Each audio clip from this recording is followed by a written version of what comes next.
Kolkata RG Kar medical college and hospital रे trainee doctor को दुष्कर्म और हत्या घटना उपरे आज सुप्रीम कोर्ट रे सुनानी होईछि। एही घटना को नहीं एम्स रेसिडेंट डाक्तर माने करिथिबा आवेदन उपरे सुनानी करी सर्वोच्च अदालत डाक्तर माननकु कार्य को फेरी जिबा पई आह्वान करिसंती।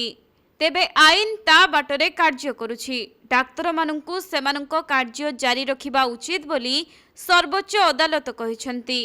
एथि सहित मेडिकल कर्तृपक्षों पक्षरु आंदोलन रे थिबा डाक्तरंको विरुद्ध रे कोनोसी कार्यानुष्ठान नियाजिबो नाही बोली आश्वासन दैछंती सुप्रीम कोर्ट। तेबे आरजीकर हॉस्पिटल ट्रेनी डाक्तरंको दुष्कर्म एवं हत्या को नहीं हजार हजार डाक्तर एवं स्वास्थ्यकर्मी माने सुरक्षा दाबी नहीं राजरास्ता को ओह्लाइछंती। एने नागपुर एम्स रेसिडेंट डाक्तर माने सुप्रीम कोर्ट रे एक आवेदन करथिले। सेमाने आंदोलन रे थिबारु सेमानंको काजुअल छुट्टी काटी दिया जाउछि एवं हॉस्पिटल रे सेमानंको सुरक्षा निश्चित करबाकू दाबी करिथिले।